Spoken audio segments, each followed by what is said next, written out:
Yes बेटा, शुरू कर रहे हैं, ध्यान से सुनोगे। हमारा कार्बोहाइड्रेट्स वाला जो पोर्शन है वो कंप्लीट हो गया था परसों सैटरडे को। आज हम शुरू कर रहे हैं बेटा अमीनो एसिड्स और प्रोटीन्स। ठीक है, सबसे पहले मैं आपको ये बताऊंगा अमीनो एसिड्स क्या होते हैं। अमीनो एसिड्स की क्लासिफिकेशन पढ़ाऊंगा बेटा तीन। पहली classification on the basis of position of amino group. दूसरी क्लासिफिकेशन है बेटा on the basis of essentiality, कौन कितना जरूरी है। और तीसरा on the basis of number of functional groups. इसके बाद हम पढ़ेंगे इसकी कुछ प्रॉपर्टीज, ज्विटेराइन क्या होता है, देन प्रोटीन शुरू करेंगे बेटा। अगर सब कुछ सही रहा तो आज हम फाइब्रस और ग्लोबुलर प्रोटीन तक कवर कर लेंगे। जो प्रोटीन्स के स्ट्रक्चर हैं that is primary, secondary, tertiary और क्वाटरनरी, वो फिर आप कल डिस्कस करेंगे बेटा। आज और कल 2 दिन में ये टॉपिक हमारा कंप्लीट हो जाना चाहिए। आगे रहेगा फिर विटामिन्स और उसके बाद न्यूक्लिक एसिड्स, वो फिर जल्दी जल्दी खत्म करेंगे। तो फिलहाल हमारा टॉपिक है बेटा अमीनो एसिड्स एंड प्रोटीन्स में अमीनो एसिड्स। नाम से समझ में आ रहा है अमीनो एसिड्स। अमीनो वर्ड आया बेटा NH2 के लिए और एसिड वर्ड आया कार्बोक्सिलिक के लिए। मेरे पास एक ऐसा ऑर्गेनिक कंपाउंड होगा जिसके अंदर कार्बोक्सिलिक भी आ रहा है और NH2 भी आ रहा है। ऐसा ऑर्गेनिक कंपाउंड जिसमें कार्बोक्सिलिक ग्रुप भी हो, NH2 ग्रुप भी हो, इन्हें हम बोलते हैं अमीनो एसिड। इसका एक बहुत ही ऑब्वियस सा रीजन है, ये लेस रिएक्टिव है बेटा, सबसे लास्ट में यही आता है। ये मोस्ट रिएक्टिव है, सबसे पहले यही आता है। ये मोस्ट रिएक्टिव है तो इसके सामने ये सब्स्टिट्यूएंट बन जाएगा। अब वैसे तो NH2 ग्रुप अमाइन ग्रुप है, सब्स्टिट्यूएंट में हम इसे क्या बोलते हैं, अमीनो, इसलिए टॉपिक का नाम हो जाएगा अमीनो एसिड। जो ये कार्बोक्सिलिक है ये मेरा मेन ग्रुप है बेटा। मेन ग्रुप से अगला कार्बन जो होता है वो अल्फा कार्बन होता है। अल्फा कार्बन में मैंने NH2 लगाया हुआ है, तो ऐसे कंपाउंड्स को हम बोलते हैं अल्फा अमीनो एसिड्स। अगर मैं फंक्शनल ग्रुप से अगले कार्बन पे NH2 लगाता तो वो हो जाता बीटा अमीनो एसिड। अगर मैं कार्बोक्सिलिक ग्रुप से थर्ड कार्बन पे फंक्शनल ग्रुप लगाता तो ये हो जाता बेटा गामा अमीनो एसिड। सेम उससे अगले पे लगाता delta amino acid and so on, चलता रहेगा। लेकिन हमारे लिए सबसे इंपॉर्टेंट अमीनो एसिड कौन सी है बेटा, अल्फा अमीनो एसिड, क्योंकि हमारी बॉडी को यही चाहिए और इन्हीं से प्रोटीन बनेगा। तो हमने अल्फा अमीनो एसिड को ही डिटेल में पढ़ना है। हमारी बॉडी के अंदर अल्फा अमीनो एसिड है बेटा 20। कितने हैं, 20। उनमें से 10 बॉडी बना लेती है और बाकी के जो 10 हैं वो हमें डाइट के थ्रू खाने पड़ते हैं, वो बॉडी बना नहीं सकती। जो अमीनो एसिड बॉडी बना लेगी वो तो खाने की जरूरत ही नहीं है, तो इन्हें हम बोलते हैं नॉन एसेंशियल अमीनो एसिड्स। और जो हमें डाइट के थ्रू लेने पड़ेंगे, जो हमारी बॉडी नहीं बना सकती, रेगुलरली डाइट में खाओगे तो ही अमीनो एसिड आएंगे, और अगर ये अमीनो एसिड आएंगे तो ही प्रोटीन बनेगा। तो इन्हें हम बोलते हैं एसेंशियल अमीनो एसिड्स। समझ गए। हमारा जो अमीनो एसिड है उस पे फंक्शनल ग्रुप कितने हैं, 2 फंक्शनल ग्रुप हैं। अगर NH2 और कार्बोक्सिलिक दोनों बराबर नंबर में हैं, जितने अमाइन है उतने ही कार्बोक्सिलिक हैं, तो वो अमीनो एसिड होगा न्यूट्रल। अगर NH2 कम है, कार्बोक्सिलिक ज्यादा है, तो वो अमीनो एसिड होगा एसिडिक। अगर NH2 ज्यादा है, कार्बोक्सिलिक कम है बेटा, तो वो कौन सा होगा, बेसिक। तो ये वाला काम मैंने आपको लिखवाना है, सारा ओवरव्यू मैंने आपको दे दिया। सबसे पहले अमीनो एसिड्स का मतलब, amino acids on the basis of position of NH2, amino acids on the basis of essentiality, कौन कितना जरूरी है, और amino acids on the basis of number of functional groups. ये सब लिखवाना स्टार्ट करो बेटा। तो आप लिखना शुरू करोगे by the definition amino acids.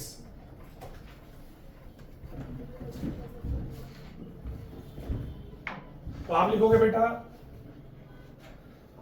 Those organic compounds in which both amino group and carboxyl group is present are called amino acids. Depending on the position of amino group with respect to carboxylic group,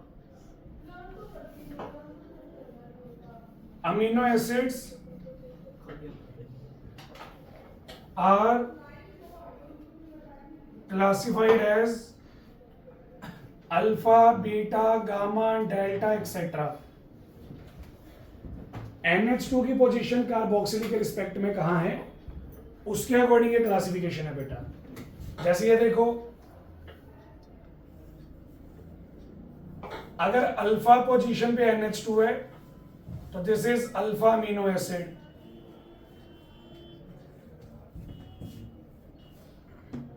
अगर beta carbon पे है बेटा तो beta amino acid. Same gamma same partial, but हमने किस पे ध्यान देना है बेटा? अल्फा पे, क्योंकि हमारी बॉडी में यही बनते हैं। ठीक है,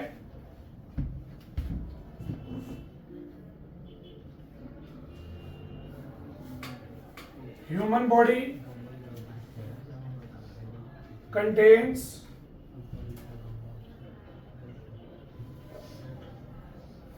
20 different types of amino acids which can be classified as essential and non-essential amino acids। तो हमारी बॉडी में 20 है बेटा जो होते हैं एसेंशियल और non essential.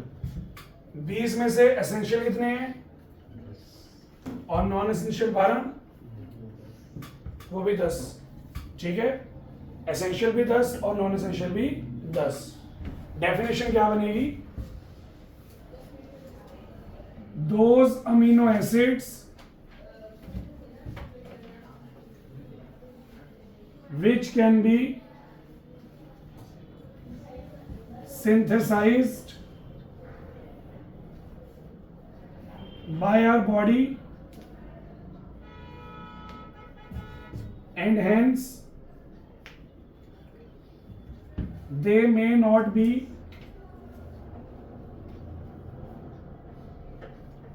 required to obtain through diet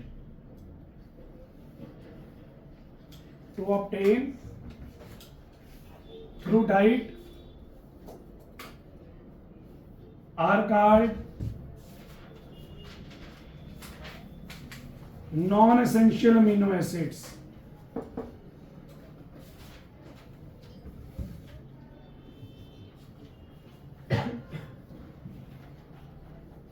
Guleen बेटा कोई ऐसा एग्जाम्पल हो नॉन एसेंशियल का?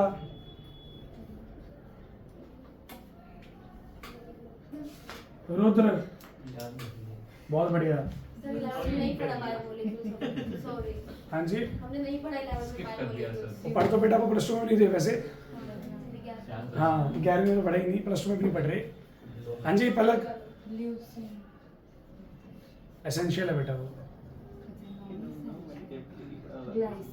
हाँ जी बेटा, एक glycine,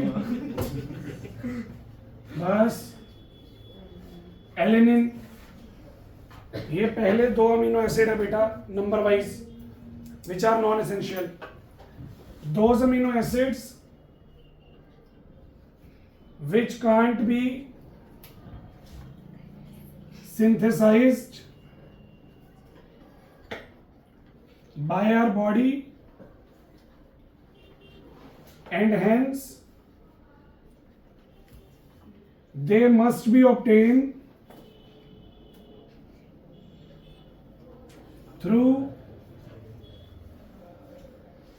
regular diet are called essential amino acids.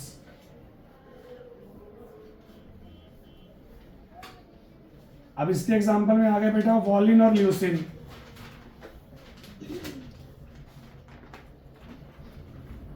जैसे मैंने बताया ना 20 अमीनो एसिड्स हैं बेटा. On the basis of structure हम बोलते होते हैं. जैसे सबसे सिंपल स्ट्रक्चर जो है वो ग्लाइसिन का है, सेकंड नंबर पे एलेनिन, तो ये दोनों नॉन एसेंशियल हैं.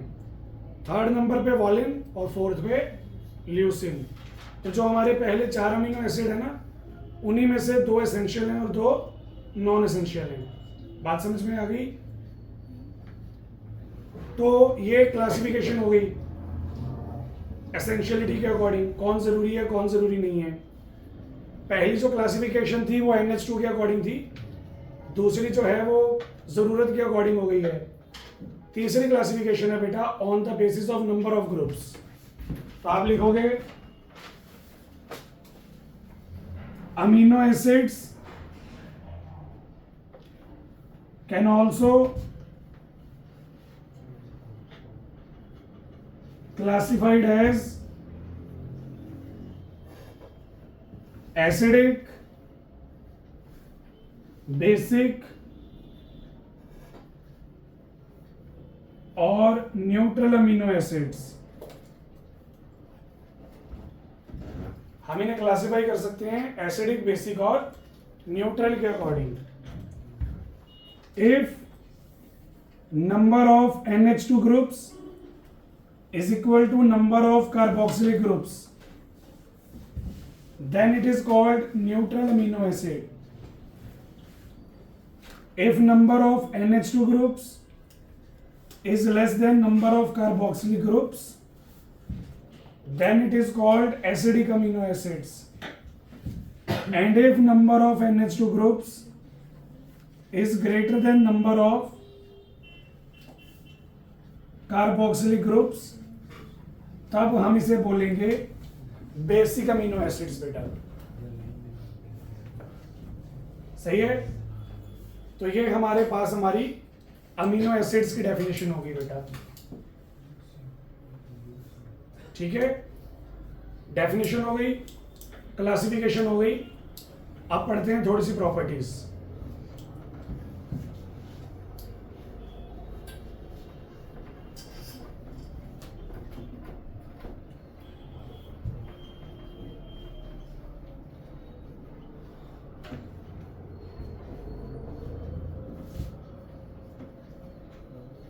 तो बेटा इसी के अंदर नेक्स्ट पॉइंट है प्रॉपर्टीज.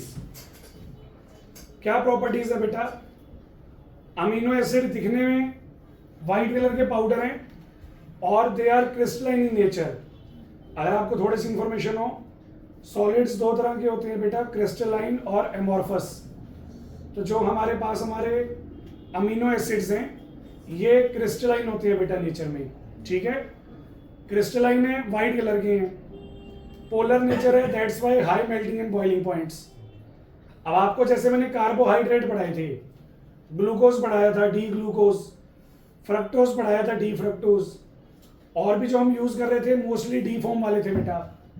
लेकिन हमारे पास जो अमीनो एसिड्स होती हैं ये एल फॉर्म वाले होते हैं बेटा. यहाँ पे डी का मतलब डेक्स्ट्रो और एल का मतलब लीवो नहीं है. डेक्स्ट्रो लीवो तो रोटेशन है, मैं कॉन्फ़िगरेशन की बात कर रहा हूँ. याद है कुछ?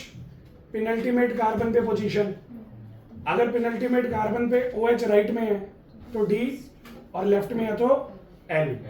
तो जैसे कार्बोहाइड्रेट्स OH के अकॉर्डिंग डिसाइड होते थे, वैसे ही अमीनो एसिड जो हैं ये NH2 के अकॉर्डिंग डिसाइड होते हैं। अगर हमारा अमीनो ग्रुप लेफ्ट में आ रहा है तो वो L होगा, और अगर राइट में आ रहा है तो D होगा। Most of the amino acid जो होते हैं वो L कॉन्फ़िगरेशन में होते हैं बेटा। कार्बोहाइड्रेट लगभग D थे, जो हमारे पास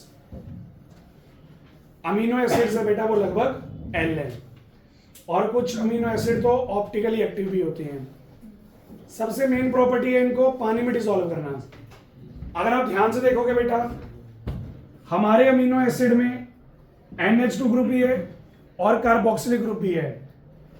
NH2 अमीनो ग्रुप है बेटा बेसिक, ये बेसिक है। COOH कार्बोक्सिलिक एसिड है, ये एसिडिक है। तो क्या होगा, जैसे आप इसे पानी में डिसॉल्व करोगे ये बेसिक प्रॉपर्टी शो करेगा बाय एक्सेप्टिंग H+, ये एसिडिक प्रॉपर्टी शो करेगा बाय डोनेटिंग H+। एक एक्सेप्ट कर रहा है और एक एसिडिक नेचर भी शो हो रहा है, बेसिक नेचर भी शो हो रहा है। दोनों को मिला के क्या बोलेंगे, न्यूट्रल। वाह, दोनों को मिला के बोलेंगे एम्फोटेरिक। क्या बोलेंगे, 10th में पढ़ा होगा। तो जिसका एसिडिक और बेसिक दोनों नेचर होते हैं उन्हें क्या बोलते हैं बेटा, अमीनो एसिड्स पानी के अंदर एम्फोटेरिक होते हैं। सही है। जब ये हाइड्रोजन लूज कर देगा, ये हाइड्रोजन गेन कर लेगा, तो दोनों बना देंगे एक बाइपोलर सॉल्ट, जिसे हम बोलते हैं ज्विटर आयन। क्या बोलेंगे, तो यही लिखवा रहा हूं बेटा, ठीक है। लिखोगे amino acids are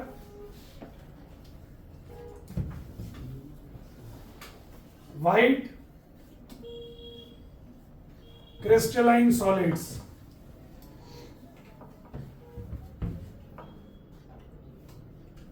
due to polar nature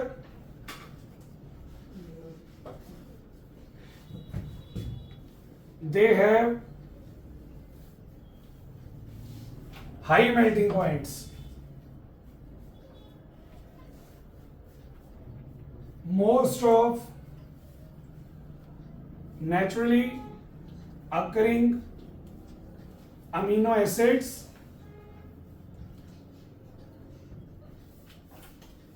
are basic in nature. Sorry, are L in configuration.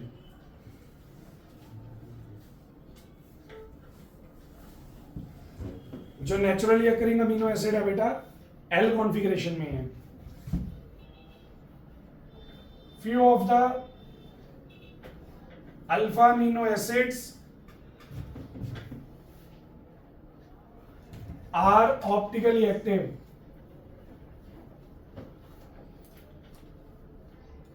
जैसे एलेनिन बेटा, एलेनिन जो है वो ऑप्टिकली एक्टिव है। कैसे, ये फॉर्मूला है एलेनिन का।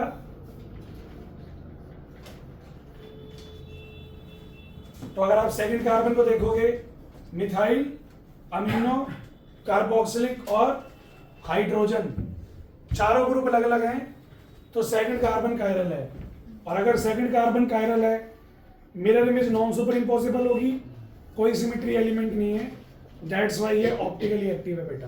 कुछ एक होते हैं जैसे ग्लाइसिन नहीं है, बिकॉज ग्लाइसिन में एक ही कार्बन पे दो NH2 दो हाइड्रोजन आ रहे हैं, सॉरी, जिस वजह से कोई भी कायरल नहीं है बेटा। ग्लाइसिन नहीं है, एलेनिन है, तो कुछ होते हैं कुछ नहीं होते हैं, ठीक है। हो गई प्रॉपर्टीज। पानी वाली प्रॉपर्टी रहेगी जो इंपॉर्टेंट है।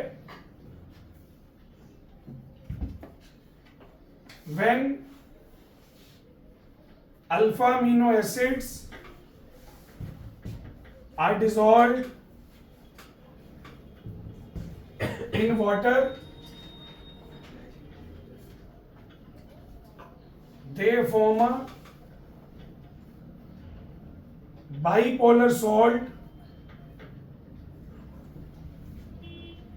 named as zwitter ion. ठीक है ना, ट्विटर का भाई है, टी हटा दिया, जेड लगा दिया। तो ज्विटर आयन क्या होते हैं देखो,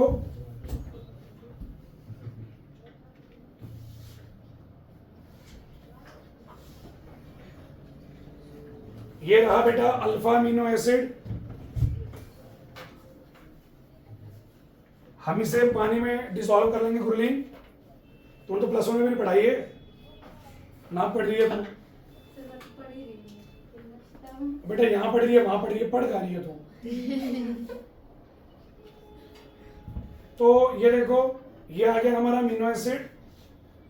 carboxylic acid being acidic, hydrogen lose कर देगा।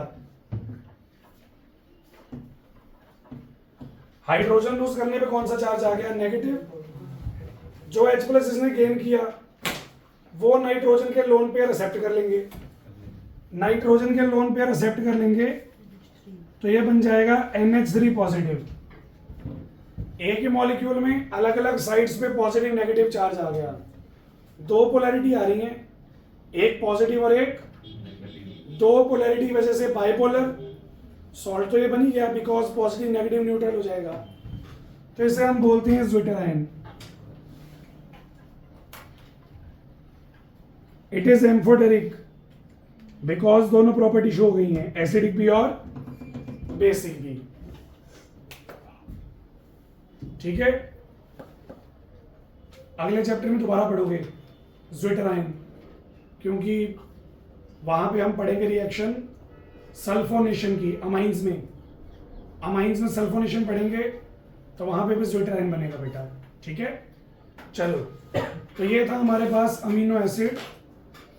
अब क्वेश्चन ये था कि सिलेबस में तो प्रोटीन है, तो फिर अमीनो एसिड्स पढ़ी क्यों रहे हैं? एक्चुअल में जो प्रोटीन सिंथेसाइज होता है बेटा वो अमीनो एसिड से होता है। हम अमीनो एसिड्स को एक दूसरे के साथ कंबाइन करते हैं, इन्हें रेगुलर सीक्वेंस या यूनिक सीक्वेंस, और उस सीक्वेंस में जब हम बहुत सारे अमीनो एसिड कंबाइन कर देते हैं तो हमारे पास एक पर्टिकुलर टाइप का प्रोटीन बन जाता है बेटा। हर एक प्रोटीन का अपना एक यूनिक सीक्वेंस होता है।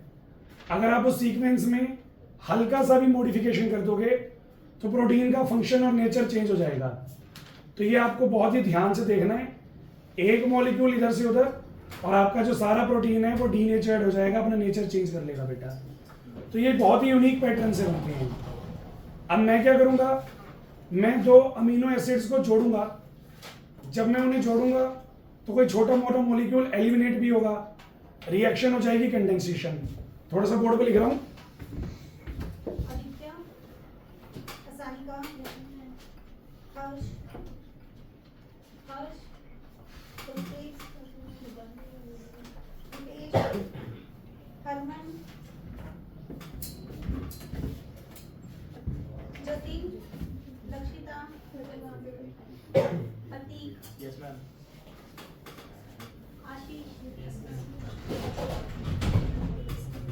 तो बेटा देखो, मुझे ना प्रोटीन बनाने के लिए मुझे अमीनो एसिड्स को कंबाइन करना पड़ेगा। तो जैसा मैंने बताया अमीनो एसिड बनते हैं प्रोटीन कंबाइन करके। तो मैं आपको वैसे ही बोल रहा हूँ, मुझे ना एक प्रोटीन बनाना है और इस प्रोटीन को बनाने के लिए मैं 20 तरह के अमीनो एसिड यूज कर सकता हूँ, 10 एसेंशियल और 10 नॉन एसेंशियल। अब जरूरी नहीं है सारे यूज करना। मैं प्रोटीन बना रहा हूं by using 10 different types of amino acids. जो 10 अमीनो एसिड मैं यूज कर रहा हूं, सपोज करो वो हैं A, B, C, D, E, F, G, H, I और J। ये 10 अमीनो एसिड मैंने यूज करने हैं। मुझे ना इनको कंबाइन करना पड़ेगा बेटा। जब मैं इनको कंबाइन करूंगा एक यूनिक ऑर्डर में, जैसे मैंने A के साथ कंबाइन कर दिया D, D के साथ I के साथ B, B के साथ F, F के साथ E दोबारा कर दिया ऐड, A कर दिया, J कर दिया। एक यूनिक पैटर्न में इनको ऐड कर रहा हूं। जब मैं 2 या 2 से ज्यादा अमीनो एसिड कंबाइन करूंगा तो यहां पे वाटर मॉलिक्यूल एलिमिनेट होंगे। जैसे मैंने A और D को जोड़ा, एक पानी का मॉलिक्यूल एलिमिनेट, फिर D और I को जोड़ूंगा, एक और एलिमिनेट, I और B को जोड़ूंगा, एक और एलिमिनेट। तो ये कंडेंसेशन रिएक्शन हो गई है बेटा। जब दो चीजों को ऐड करने पे कोई छोटा मोटा मॉलिक्यूल एलिमिनेट हो जाए तो these reactions are called condensation reaction. तो यहाँ पे कंडेंसेशन रिएक्शन होगी। कंडेंसेशन रिएक्शन होने के बाद लिंकेज बनेगी, दैट इज पेप्टाइड लिंकेज। कौन सी लिंकेज? जैसे ग्लूकोज में एक नाम याद किया था ना, ग्लाइकोसिडिक, कार्बोहाइड्रेट में नाम किया, वैसे ही प्रोटीन्स के अंदर कौन सी लिंकेज बनेगी? पेप्टाइड लिंकेज बनेगी। इन दोनों में पेप्टाइड लिंकेज बनेगी, फिर इन दोनों में, फिर इन दोनों में, फिर इन दोनों में, एंड सो ऑन। तब तक जोड़ते रहेंगे जब तक हमें हमारा रिक्वायर्ड प्रोटीन नहीं मिल जाता। तो प्रोटीन्स क्या होते हैं? प्रोटीन्स एक्चुअल में बहुत सारे अमीनो एसिड्स का कॉम्बिनेशन है, और उनके बीच में कौन सा बॉन्ड प्रेजेंट होता है बेटा? पेप्टाइड बॉन्ड प्रेजेंट होता है। इनके अंदर कम से कम 51 यूनिट्स तो आने चाहिए, कम से कम 51 अमीनो एसिड आपको जोड़ने पड़ेंगे, तब जाके प्रोटीन बनेगा। ज़्यादा से ज़्यादा 100-105 यूनिट जोड़ते हैं बेटा, एक इससे भी ज़्यादा जोड़ा हुआ है। कभी गूगल पर सर्च करना longest name in the world, तो आपको पहले लिंक में एक पीडीएफ मिलेगी, वो डाउनलोड कर लेना। उस पीडीएफ को आप खोल के देखोगे ना, तो एक नाम है कोई 60-70 पेजेस में पीडीएफ के, और वो नेम प्रोटीन का है बेटा, प्रोटीन का नेम है। तो ज़रूरी नहीं है, हमने जो नॉर्मल प्रोटीन पढ़ने होते हैं वो 50 से 100 कार्बन के होते हैं, लेकिन इससे थोड़े बहुत कम भी हो सकते हैं और काफ़ी सारे ज़्यादा भी हो सकते हैं। तो यही मैं आपको लिखवा रहा हूँ बेटा। आप लिखोगे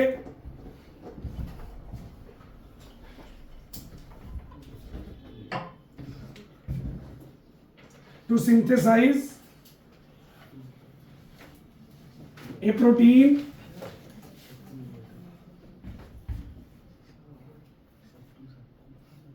we need to condense 2 or more amino acids in a regular unique pattern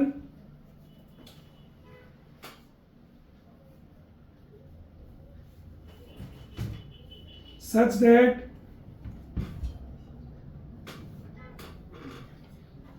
long chain of amino acids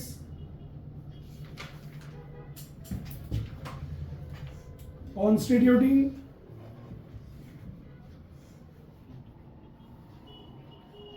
polypeptide linkage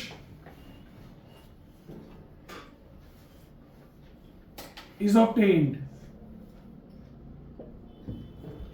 बेटा लंबी चेन बना रहा हूं तो उसमें एक पेप्टाइड बॉन्ड तो होगी नहीं, बहुत सारी होंगी, तो इसलिए मैंने क्या वर्ड यूज किया? पॉलीपेप्टाइड, एक से ज्यादा। मैं आपको एक छोटा सा एग्जांपल भी दे देता हूं, बड़ा एग्जांपल तो फिर 51 चेन लेनी पड़ेंगी बेटा, उसके लिए टाइम नहीं है। मैं आपको ये बता देता हूं कैसे कंबाइन होते हैं हमारे अमीनो एसिड्स। तो जैसे ना मैंने पहला अमीनो एसिड कंसीडर कर लिया ग्लाइसिन, ये आ गया पहला अमीनो एसिड ग्लाइसिन। मैं इसको कंबाइन कर रहा हूं बेटा एलेनिन के साथ।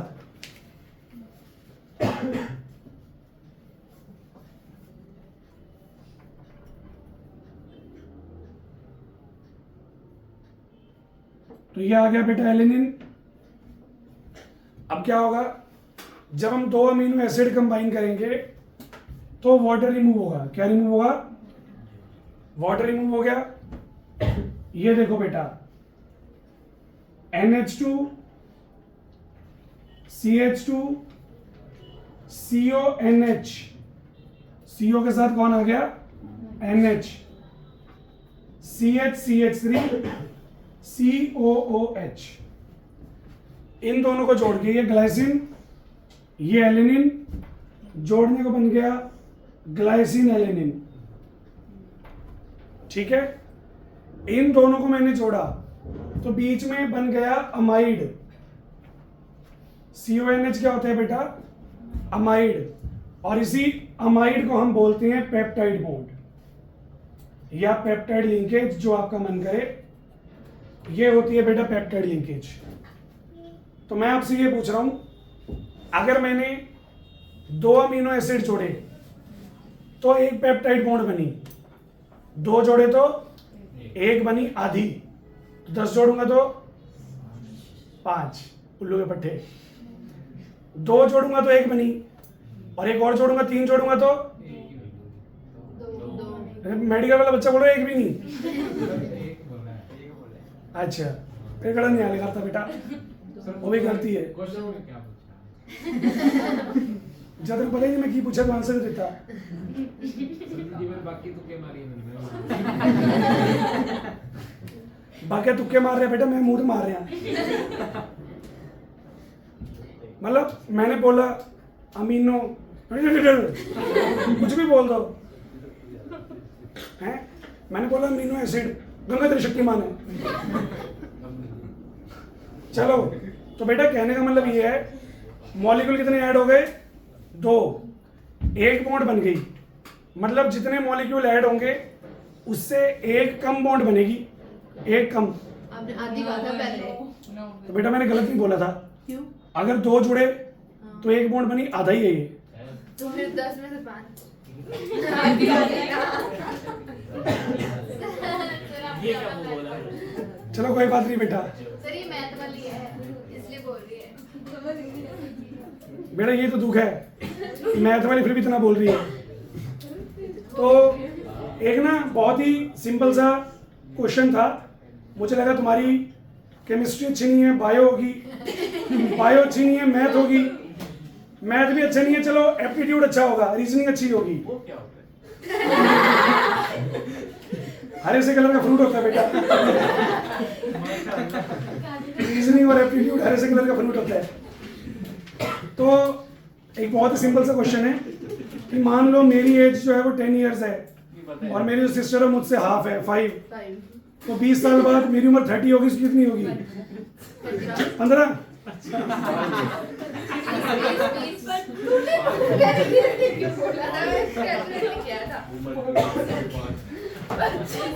देखो क्या हुआ,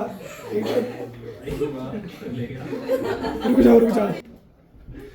तो जैसे मैंने अभी बोला, 2 मॉलिक्यूल कंबाइन होंगे तो 1 पेप्टाइड बॉन्ड बनेगी। मैं थोड़ा क्लैरिफाई करता हूँ, ये देखो 1 पेप्टाइड बॉन्ड बन गई। अब इसके अंदर ना मैं एक और अमीनो एसिड ऐड कर रहा हूँ बेटा, ये देखो इसके अंदर मैं दोबारा ऐड कर रहा हूँ ग्लाइसिन। यहां से हाइड्रोजन, यहां से OH, क्या रिमूव होगा? फिर से H2O, मेरे पास ये बन जाएगा, देखो ये CONH, देन CH3 बेटा जी, यहां पे CO के साथ NH के साथ CH2 और COOH। ठीक है, तो मेरे प्यारे आइंस्टाइन्स, मैं आपको ये समझा रहा था, यहां पे मैंने 3 मॉलिक्यूल जोड़ दिए और 3 मॉलिक्यूल्स में कितने पेप्टाइड बॉन्ड बने? 2 बन गए। 2 मॉलिक्यूल्स में 1 पेप्टाइड, 3 मॉलिक्यूल्स में 1 कम। तो अगर मैंने 10 मॉलिक्यूल कंबाइन कर दिए, there are 9 peptide bonds. Sir मैं वही एक कम थी, 10 का 9 हो जाता। सर आपने तो चोरी बोल दिया। अब तो हो गया बेटा जो होना था। तो कहने का मतलब ये है, अगर हमारे पास n मॉलिक्यूल्स कंबाइन होंगे तो वहां पे n-1 पेप्टाइड बॉन्ड बनेगी। बेटा मैंने बोला कम से कम 51 अमीनो एसिड कंबाइन करने हैं। अगर आप 51 अमीनो एसिड कंबाइन करोगे तो कितने पेप्टाइड बॉन्ड बनेंगे?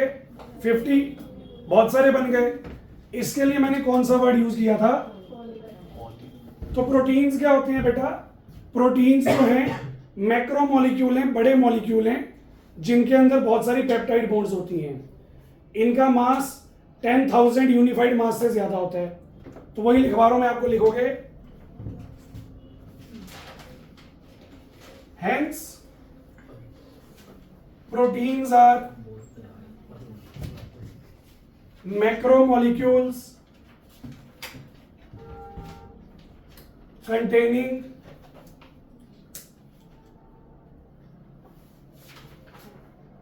polypeptide linkage and molecular mass of 10,000 unified mass or more। ठीक है, तो ये हमारे पास प्रोटीन्स की डेफिनेशन है बेटा। दो टाइप्स के प्रोटीन होते हैं मेनली,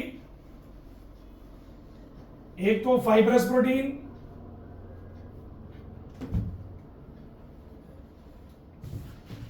और एक होते हैं globular protein.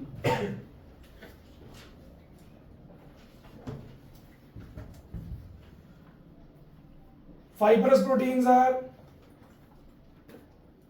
linear chain of amino acids with thread-like structure.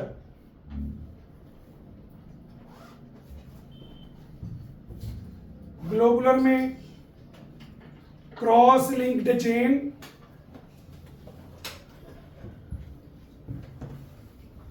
of amino acids having coiled structure. Fibrous proteins are insoluble in water, but globular proteins are soluble in water. इसमें बेटा chains are held together by van der Waals force और disulphide linkage, और इसमें chains are held by hydrogen bonds. Intermolecular या intra वो बाद में देखेंगे कल वाले टॉपिक में। एग्जाम्पल फाइब्रस प्रोटीन के कैरेटिन, ठीक है गुरलीना,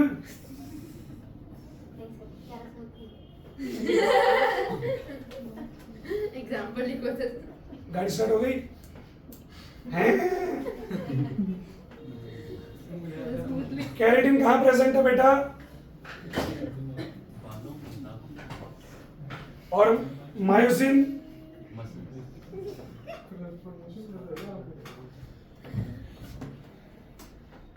ग्लोबुलर के दो एग्जांपल है बेटा, एक तो एल्बुमिन और एक इंसुलिन। तो ये हमारे पास था हमारा टाइप्स ऑफ प्रोटीन। अब कल हमने पढ़ना है बेटा स्ट्रक्चर ऑफ प्रोटीन, ठीक है। कल स्ट्रक्चर ऑफ प्रोटीन करके टॉपिक जो है वो खत्म कर देंगे, आज तो नहीं करेंगे बेटा।